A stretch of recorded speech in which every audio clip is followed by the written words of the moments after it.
Dans le village d'Atakpa, il y avait une femme nommée Catherine, connue loin à la ronde pour sa beauté et son talent de coiffeuse. Sa peau était de la couleur du cacao riche, ses yeux brillaient comme le soleil du matin, et son sourire était aussi éclatant que la lune. Mais ce qui la rendait unique, c'était son talent. Elle était la meilleure coiffeuse du village, et tout le monde le savait. Des femmes venaient de partout dans son salon, impatientes de voir leurs cheveux transformés par ses mains magiques. Le salon de Catherine était un petit bâtiment en argile, situé à la périphérie du marché du village. Simple mais accueillant, il avait un toit de chaume et une porte en bois qui grinçait doucement lorsqu'on l'ouvrait. À l'intérieur, les murs étaient peints de motifs colorés, et le sol était toujours balayé avec soin. Mais il y avait une chose qui différenciait le salon de Catherine de tous les autres, il n'y avait pas de miroir. Lorsque Catherine avait ouvert son salon, les gens trouvaient cela étrange. Ils se plaignaient de ne pas pouvoir voir leur nouvelle coiffure pendant que Catherine travaillait. « Comment saurais-je si je suis belle ?» demandait-il en fronçant les sourcils, regardant autour du salon.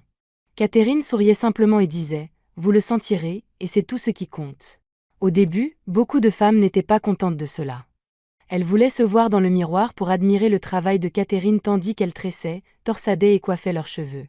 Mais peu importe combien elles se plaignaient, Catherine ne permettait jamais de miroir dans son salon. « Vous n'avez pas besoin d'un miroir pour voir votre beauté, disait-elle doucement.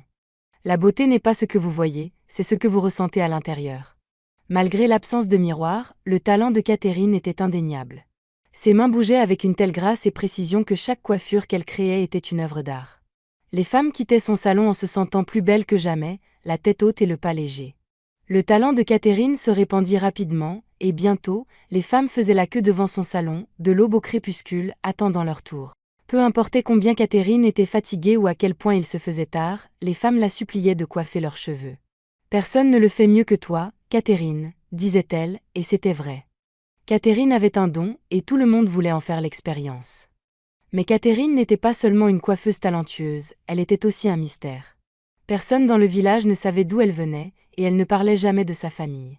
Elle était apparue à Atakpa un jour, sortie de nulle part, et était rapidement devenue la figure la plus aimée du village. Elle était toujours la première à ouvrir son salon et la dernière à partir, travaillant de longues heures avec le sourire aux lèvres. Les femmes d'Atakpa adoraient Catherine, mais leur adoration se transforma bientôt en envie. Elles enviaient sa beauté, son talent et la façon dont tout le monde se pressait autour d'elle. Cela était particulièrement vrai pour une femme nommée Bibi, qui avait autrefois été la coiffeuse la plus populaire d'Atakpa. Bibi ne supportait pas la façon dont Catherine avait rapidement pris sa place. Elle s'asseyait dans son salon vide, en regardant avec colère la file de femmes qui attendaient devant la porte de Catherine. « Pour qui se prend elle ?» murmurait Bibi entre ses dents. « Juste parce qu'elle est belle, elle pense pouvoir conquérir ce village. » Mais il n'y avait pas que Bibi qui était jalouse. De nombreuses autres coiffeuses ressentaient la même chose. Elles commencèrent à médire de Catherine, répandant des rumeurs à son sujet. « Avez-vous remarqué que personne ne sait d'où elle vient ?» disait l'une d'elles. « Et avez-vous déjà vu sa famille ? C'est comme si elle était apparue de nulle part. Elle doit cacher quelque chose. » Ajoutait une autre. « Personne n'est aussi parfait, il doit y avoir quelque chose qui cloche chez elle. » Au fur et à mesure que les rumeurs se propageaient, les gens du village commencèrent à regarder Catherine différemment. Ils continuaient de venir à son salon parce que personne ne savait coiffer comme elle, mais il y avait une nouvelle méfiance dans leurs yeux. Ils se demandaient si les rumeurs étaient vraies, si Catherine cachait vraiment quelque chose. Mais malgré les murmures et l'envie, Catherine restait calme et bienveillante. Elle saluait tout le monde avec un sourire et ne laissait jamais les rumeurs l'affecter. Elle continuait à travailler dur, arrivant à son salon avant le lever du soleil et repartant bien après son coucher. Et bien que les femmes d'Atakpa continuent de l'envier, elles ne pouvaient s'empêcher de l'admirer aussi. Même la reine d'Atakpa avait entendu parler du talent de Catherine. Elle envoyait souvent chercher Catherine, l'invitant au palais pour coiffer ses cheveux. La reine s'asseyait sur son trône doré, regardant Catherine travailler, admirant la rapidité et la dextérité des mains de Catherine. « Tu as un don, Catherine, » disait la reine en admirant sa nouvelle coiffure. « Il n'y a personne comme toi dans ce royaume. » Catherine souriait simplement et inclinait la tête. « Merci, Votre Majesté, je suis honorée de vous servir. » Mais même la reine, qui avait tout ce qu'elle pouvait désirer, ressentait une pointe d'envie. Lorsqu'elle regardait Catherine, elle se demandait comment une femme pouvait être à la fois si belle, si talentueuse et si gentille. C'était un mystère que personne à Atakpa ne pouvait résoudre. Malgré les murmures de plus en plus présents, Catherine poursuivait son travail comme à l'habitude. Chaque matin, elle ouvrait son salon avant que le soleil ne se soit complètement levé. L'air était frais et le village encore à moitié endormi. Elle balayait le sol, rangeait ses outils et se préparait pour la journée à venir. Bientôt, les femmes commenceraient à arriver, formant une file devant sa porte, avec de l'anticipation dans les yeux. Catherine accueillait chaque femme avec un sourire chaleureux, sa voix douce en leur demandant quelle coiffure elles désiraient. Certaines voulaient des tresses, d'autres préféraient des torsades complexes, et d'autres encore voulaient simplement que leurs cheveux soient lavés et huilés. Peu importe la demande, Catherine s'exécutait avec talent et grâce. Ses mains bougeaient comme si elle tissait de la magie dans chaque mèche de cheveux. Mais avec le temps, Catherine commença à remarquer un changement. Certaines des femmes qui venaient à son salon semblaient mal à l'aise. Elles évitaient de croiser son regard et murmuraient entre elles en attendant leur tour. Lorsque Catherine leur demandait ce qui n'allait pas, elles secouaient la tête en souriant, mais l'inquiétude dans leurs yeux ne disparaissait jamais.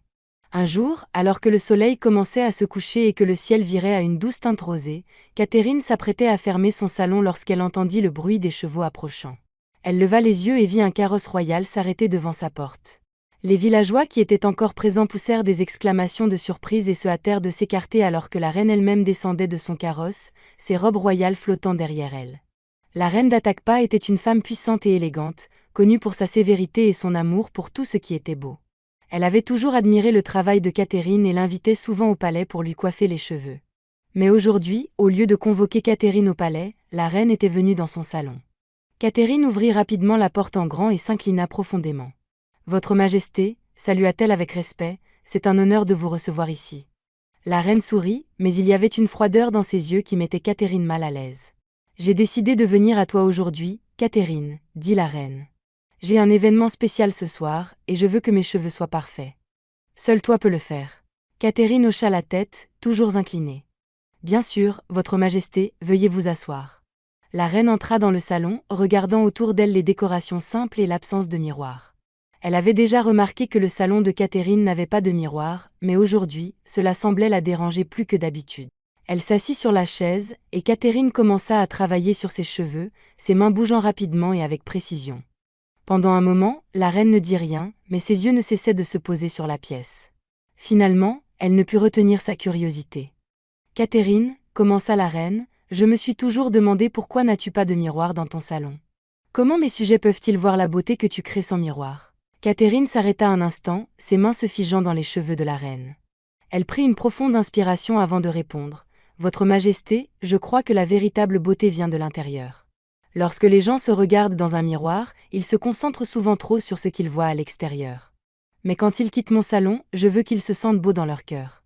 C'est pourquoi je n'utilise pas de miroir. » La reine fronça légèrement les sourcils. « C'est une idée intéressante, Catherine, mais je ne suis pas n'importe quelle femme. Je suis la reine, et je veux voir ce que tu fais.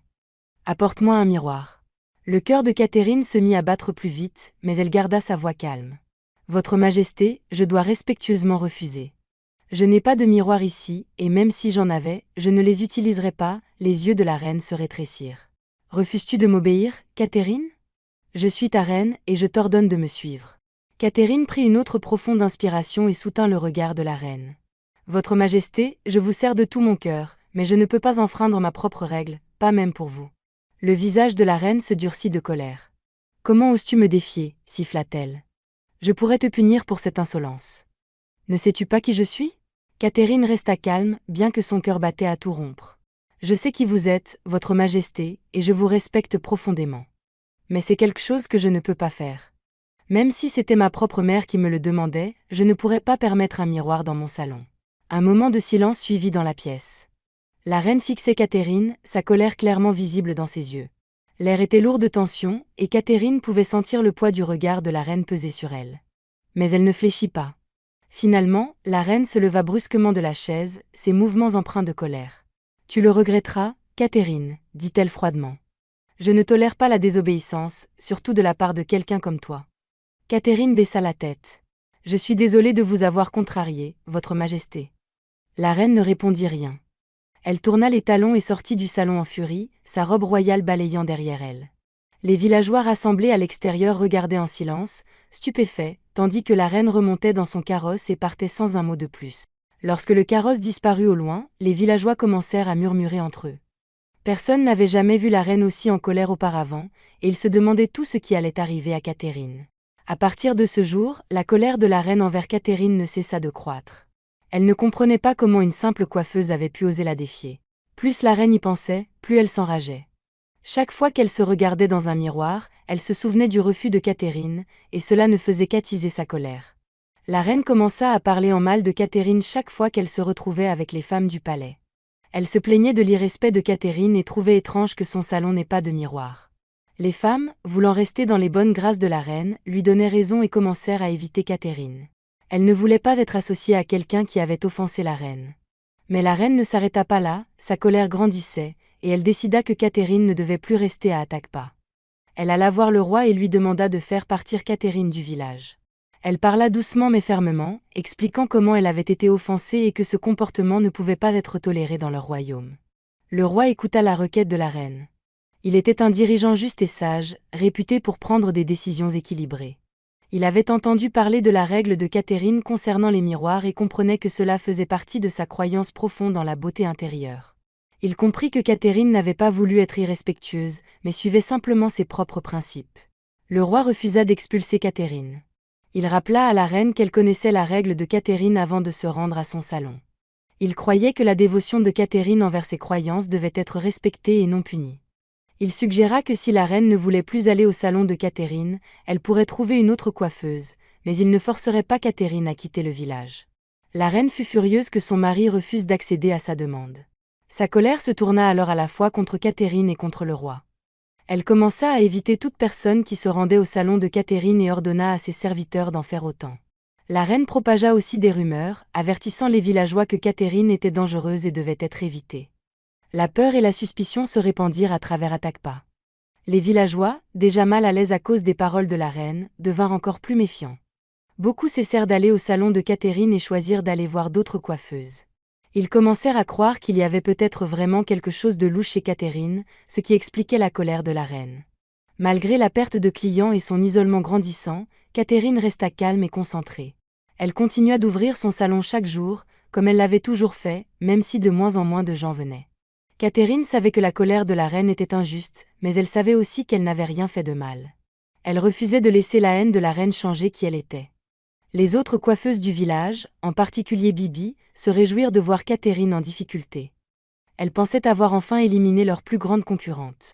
Avec moins de gens visitant le salon de Catherine, leurs affaires commencèrent à prospérer à nouveau. Mais malgré l'augmentation de la clientèle, quelque chose ne semblait pas juste. Les femmes d'Atakpa savaient, au fond d'elles, que personne ne pouvait coiffer aussi bien que Catherine. Peu importe combien elles essayaient de l'oublier, elles ne pouvaient nier la différence. Le temps passa, mais la colère de la reine ne disparut pas. Elle continuait de chercher des moyens de rendre la vie difficile à Catherine, espérant qu'elle finirait par quitter Atakpa d'elle-même. Même si la plupart des villageois avaient cessé d'aller au salon de Catherine, il ne fallut pas longtemps avant qu'ils ne commencent à y retourner. Ils réalisèrent que personne dans le village ne pouvait coiffer comme Catherine. Son toucher était spécial et ses styles étaient incomparables. Bientôt, son salon fut de nouveau rempli de personnes qui faisaient la queue pour se faire coiffer. Cela rendit Bibi, l'une des autres coiffeuses, très en colère. Elle ne comprenait pas pourquoi les gens continuaient à affluer vers le salon de Catherine malgré toutes les rumeurs et le mécontentement de la reine. Bibi était convaincue qu'il se passait quelque chose de louche. Elle pensait que Catherine devait utiliser une sorte de magie noire ou qu'elle était un fantôme. Cela n'avait pas de sens pour elle que le salon de Catherine soit à nouveau si populaire après tout ce qui s'était passé. Bibi, désespérée et jalouse, décida d'agir. Elle alla voir un guérisseur traditionnel et lui parla de ses soupçons, persuadée que Catherine utilisait une sorte de pouvoir obscur pour attirer les gens dans son salon. Le guérisseur écouta, puis dit à Bibi ce qu'il fallait faire. Il lui conseilla de recueillir son urine et de la répandre devant le salon de Catherine. Il lui dit que cela briserait tout sort ou magie que Catherine pourrait utiliser. Bibi, désespérée de nuire à Catherine, fit exactement ce qu'on lui avait dit.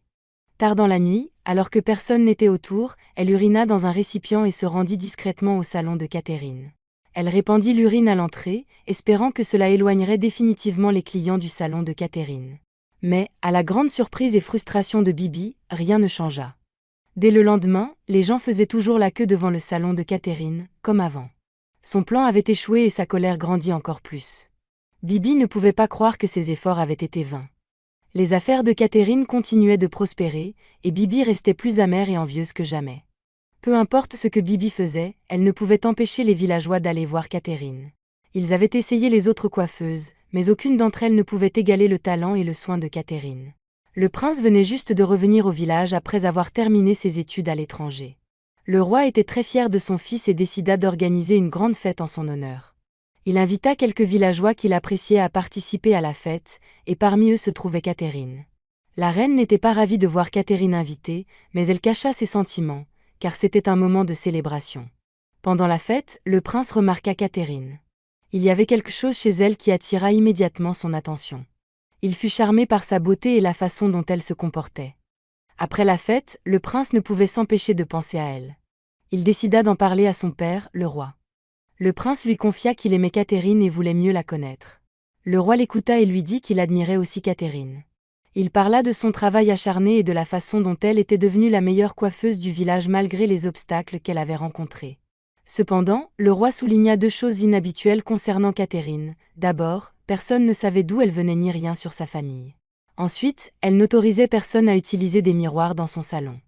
Enfin, il rappela que la reine, la mère du prince, n'aimait pas du tout Catherine, en fait, elle la détestait. Le prince, cependant, ne se souciait pas des sentiments de sa mère. Il était déterminé à poursuivre Catherine malgré tout. Le roi, voyant à quel point son fils était sérieux, lui donna un conseil. Il lui dit de ne pas parler tout de suite de son intérêt pour Catherine à la reine. Il suggéra que le prince prenne le temps de mieux connaître Catherine avant de prendre une décision. Le lendemain, le prince visita le salon de Catherine. Il ne montra pas ouvertement son intérêt pour elle, mais au fil du temps, il continua à la visiter, et ils commencèrent à passer de plus en plus de temps ensemble. Peu à peu, un lien se créa entre eux, et le prince et Catherine tombèrent amoureux, bien qu'ils fussent prudents pour garder leurs sentiments privés. Certains villageois remarquèrent que le prince passait beaucoup de temps avec Catherine, mais ils n'osaient pas en parler ouvertement. Après tout, il était leur prince, et ce n'était pas leur rôle de remettre en question ses choix. Cependant, Bibi, qui avait toujours été jalouse de Catherine, ne put garder cela pour elle. Elle alla directement voir la reine et lui raconta ce qu'elle avait remarqué. Lorsque la reine apprit que son fils, le prince, s'intéressait à Catherine, elle fut furieuse. L'idée que le prince puisse tomber amoureux de quelqu'un qu'elle méprisait était plus qu'elle ne pouvait supporter. Sans perdre de temps, la reine convoqua son fils et l'avertit de rester éloigné de Catherine. Elle lui dit que Catherine n'était pas le bon choix pour lui et qu'il devait trouver quelqu'un de plus convenable. La reine lui rappela les choses étranges à propos de Catherine, que personne ne connaissait sa famille et qu'elle n'autorisait pas les miroirs dans son salon. Mais le prince resta ferme. Il dit à sa mère qu'il aimait Catherine et que rien de ce qu'elle dirait ne changerait son avis. Il lui fit comprendre qu'il ne quitterait jamais Catherine, peu importe ce que quiconque pensait, même pas elle. La reine fut choquée et profondément blessée par la défiance de son fils. Elle ne comprenait pas pourquoi le prince était si déterminé à être avec Catherine, ce qui ne fit qu'augmenter sa haine pour cette dernière. Pendant ce temps, Bibi, qui avait commencé à développer des sentiments pour le prince, était rongée par la jalousie. Elle ne comprenait pas comment Catherine semblait avoir tout ce qu'elle avait toujours désiré, une entreprise prospère, l'admiration des villageois, et maintenant l'amour du prince. Cela ne semblait pas juste à Bibi que Catherine, qui avait déjà tant, gagne également le cœur du prince. Désespérée de changer son destin, Bibi décida de rendre visite à nouveau au guérisseur. Cette fois-ci, elle voulait quelque chose de beaucoup plus puissant. Elle voulait que le guérisseur fasse en sorte que le prince déteste Catherine et tombe amoureux d'elle à la place.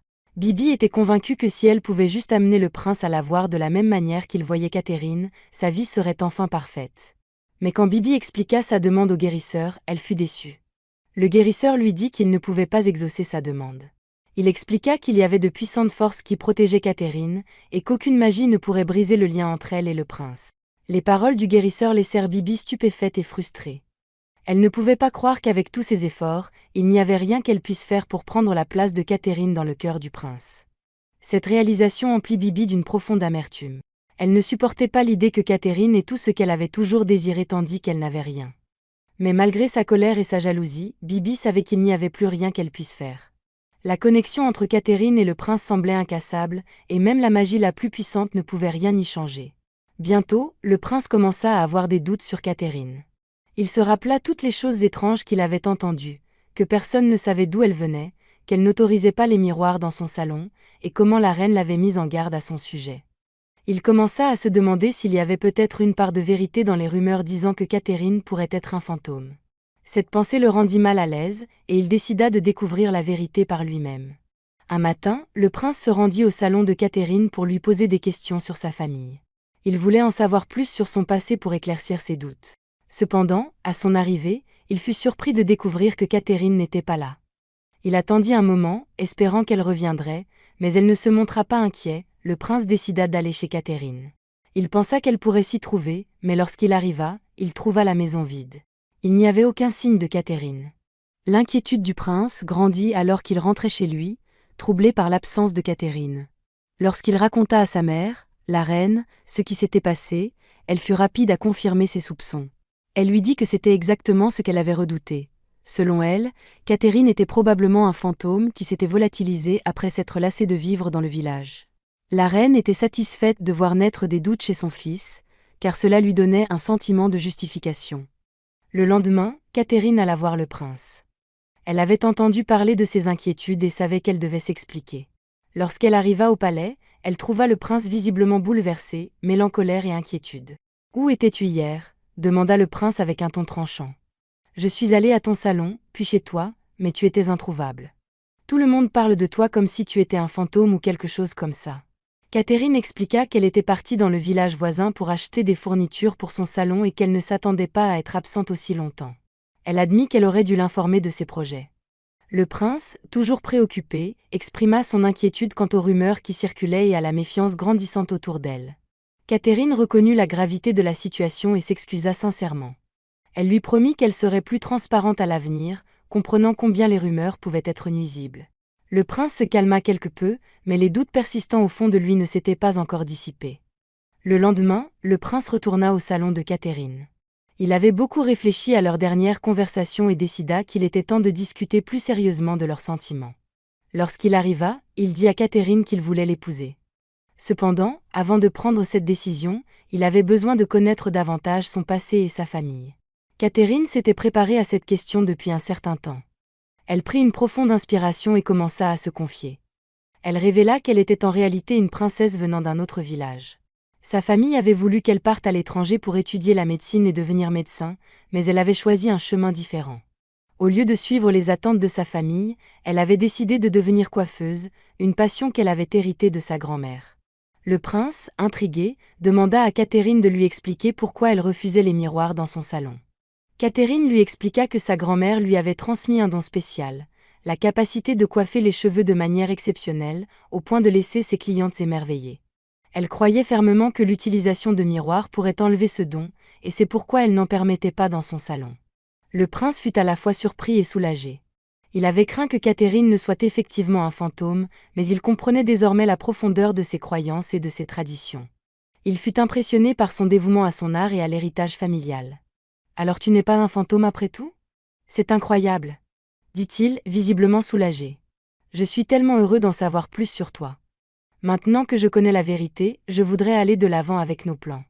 Je dois aller rencontrer ta famille pour demander leur bénédiction. » Catherine sourit, sentant un grand soulagement et un bonheur profond. L'acceptation et la compréhension du prince signifiaient énormément pour elle. Le prince, enthousiaste à l'idée d'épouser Catherine, se rendit bientôt dans son village natal pour rencontrer sa famille et obtenir leur approbation pour leur mariage. Les parents de Catherine furent à la fois surpris et ravis de rencontrer le prince. Ils l'accueillirent chaleureusement et écoutèrent attentivement tandis qu'il exprimait ses sentiments sincères pour leur fille. Le prince parla avec honnêteté de son amour pour Catherine et demanda leur bénédiction pour l'épouser. Il expliqua comment il avait appris à connaître et à apprécier les qualités uniques de Catherine, notamment son engagement envers son art et le don spécial que lui avait transmis sa grand-mère. Les parents de Catherine furent impressionnés par la sincérité du prince et par le respect qu'il montrait envers leur fille et son héritage. Après avoir rencontré le prince et compris l'affection véritable qu'il portait à Catherine, ses parents donnèrent leur bénédiction pour leur mariage. Ils étaient heureux de voir leur fille avec quelqu'un qui la respectait et qui valorisait ses rêves. Le prince et la famille de Catherine firent des plans pour le mariage, qui fut célébré avec joie et excitation. Lorsque le prince rentra dans son royaume, il était impatient d'annoncer la nouvelle à sa mère. Il lui expliqua tout sur les origines de Catherine et leur futur mariage. Il la rassura en lui expliquant que Catherine n'était pas un fantôme, mais bien une princesse d'un autre village, dotée d'un talent remarquable et d'une grande force de caractère. Au début, la reine restait hésitante. Cependant, à mesure qu'elle en apprenait davantage sur la véritable identité de Catherine et sur le respect qu'elle avait gagné dans sa propre famille, son attitude commença à changer. Elle vit à quel point son fils aimait profondément Catherine et reconnut la résilience et la détermination que Catherine avait montrée en construisant sa vie selon ses propres termes. Peu à peu, la reine accepta Catherine de tout cœur. Elle admira la force de caractère de Catherine et la façon dont elle avait su tracer sa propre voie. L'acceptation de la reine fut sincère, et elle accueillit Catherine dans la famille avec chaleur et respect. Les préparatifs du mariage se déroulèrent sans accroc, et la cérémonie fut une belle célébration de leur amour et de leur engagement. Le mariage du prince et de Catherine fut une occasion joyeuse, rassemblant les deux familles et marquant le début d'un nouveau chapitre dans leur vie. La mère du prince, désormais pleinement soutenante, joua un rôle important dans les célébrations. Elle exprima sa fierté et son bonheur en accueillant Catherine dans la famille. Leur union devint un symbole d'amour et de compréhension, surmontant les malentendus et les obstacles. La mère du prince, désormais pleinement soutenante, joua un rôle important dans les célébrations. Elle exprima son bonheur et sa fierté d'accueillir Catherine dans leur famille. L'union du couple fut célébrée par les deux villages, et leur histoire d'amour devint un symbole de compréhension et de dépassement des malentendus. Leur vie ensemble était remplie de bonheur alors qu'ils continuaient à bâtir leur avenir tout en honorant leur passé et les traditions qui leur tenaient à cœur. Chers spectateurs, quelles leçons avez-vous tirées de ce conte dramatique? Nous aimerions connaître vos avis dans les commentaires ci-dessous. Si vous avez apprécié l'histoire, donnez-nous un pouce bleu, partagez-la avec vos amis et abonnez-vous à notre chaîne. N'oubliez pas d'activer les notifications pour ne jamais manquer nos dernières nouveautés. Merci de regarder et restez bénis.